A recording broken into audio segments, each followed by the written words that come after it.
ಸ್ನೇಹಿತರೆ, ಎಲ್ಲರಿಗೂ ನಮಸ್ಕಾರ.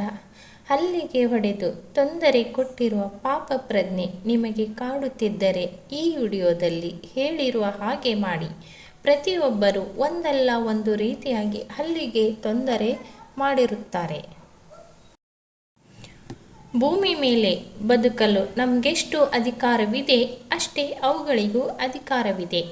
ಹಲ್ಲಿಯನ್ನು ನೋಡಿದ ತಕ್ಷಣ ನಮಗೆ ಯಾವ ಕೆಲಸ ಆಗಬೇಕಾಗಿರುತ್ತದೆ ಆ ಕೆಲಸದ ಬಗ್ಗೆ ಮನಸ್ಸಿನಲ್ಲಿ ಅಂದುಕೊಳ್ಳಬೇಕು. ಹೀಗೆ ಅಂದುಕೊಳ್ಳುವುದರಿಂದ ಆ ಕೆಲಸ ಯಶಸ್ವಿಯಾಗುತ್ತದೆ. ಅವುಗಳು ಬಂದು ಮನೆಯಲ್ಲಿ ಪದೇ ಪದೇ ಕಾಟ ಕೊಡುತ್ತಿದ್ದರೆ ಅವುಗಳಲ್ಲಿ ಪ್ರಾರ್ಥಿಸಿಕೊಳ್ಳಬೇಕು.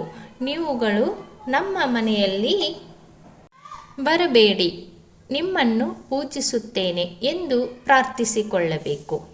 ಬೆಳ್ಳಿಯ ಹಲ್ಲಿಯನ್ನು ತಂದು ಜಗಲಿಯ ಮೇಲೆ ಇಟ್ಟು ಪೂಜಿಸಬೇಕು. ನೀವು ಅದಕ್ಕೆ ಕೊಟ್ಟಿರುವ ತೊಂದರೆ ಬಗ್ಗೆ ಹೇಳಿ ಅದರಲ್ಲಿ ಕ್ಷಮೆ ಕೇಳಬೇಕು. ನನ್ನನ್ನು ಪಾಪಕ್ಕೆ ತಳ್ಳಬೇಡ ಎಂದು ವಿನಂತಿಸಿಕೊಳ್ಳಬೇಕು. ಬೆಳ್ಳಿಯ ಹಲ್ಲಿಯನ್ನು ತಂದು ನಿತ್ಯ ಪೂಜೆ ಮಾಡಬೇಕು. ಈ ರೀತಿ ಮಾಡುವುದರಿಂದ ನೀವು ಅದಕ್ಕೆ ತೊಂದರೆ ಕೊಟ್ಟು ಪಾಪ ಮಾಡಿರುವುದನ್ನು ಅದು ಕ್ಷಮಿಸುತ್ತದೆ.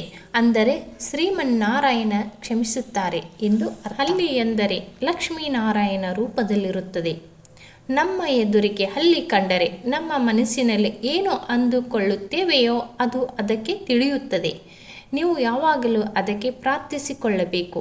ನಿಮ್ಮ ಪ್ರಾರ್ಥನೆ ಅದಕ್ಕೆ ತಿಳಿಯುತ್ತದೆ. ಕಂಚಿಯಲ್ಲಿ ಬೆಳ್ಳಿಯ ಮತ್ತು ಬಂಗಾರದ ಹಲ್ಲಿಯನ್ನು ಇಟ್ಟು ಪೂಜಿಸುತ್ತಾರೆ. ನಾನು ಹೇಳಿರುವುದು ಎಲ್ಲವೂ ಸತ್ಯವಾಗಿದೆ. ಬೇಕಾದರೆ ನೀವೇ ಪಾಲಿಸಿ ನೋಡಿ. ಮುಂದೊಂದು ದಿನ ನೀವೇ ಕಮೆಂಟಲ್ಲಿ ತಿಳಿಸುತ್ತೀರಾ ನಿಜವೆಂದು. ನಾನು ಇದರಲ್ಲಿ ಯಾವ ಯಾವ ಅಂಶಗಳನ್ನು ಹೇಳಿದ್ದೇನೆ ಆ ಅಂಶಗಳೆಲ್ಲ ನಾನು ಪಾಲಿಸಿದ್ದೇನೆ. ಇದು ನಿಜವಾಗಿದೆ. ಅದಕ್ಕೋಸ್ಕರ ನಾನು ನಿಮಗೆ ಹೇಳುತ್ತಿದ್ದೇನೆ. ಹಲ್ಲಿಗೆ ಸಾಯಿಸೋದು ಬ್ರಾಹ್ಮಣರ ಹತ್ಯೆ ಮಾಡೋದು ಎರಡೂ ಒಂದೇನೆ. ಕಂಚಿ ಕಾಮಾಕ್ಷಿಗೆ ಹೋಗಿ ಅದರ ನಮಸ್ಕಾರ ಮಾಡಿ ಬರುವುದರ ಬದಲು ಮನೆಯಲ್ಲಿ ತಂದು ಪೂಜಿಸಿ. ಇದರ ಪೂಜೆ ಮಾಡುವುದರಿಂದ ಜೀವನದಲ್ಲಿ ಪುಣ್ಯ ಪ್ರಾಪ್ತಿಯಾಗುತ್ತದೆ.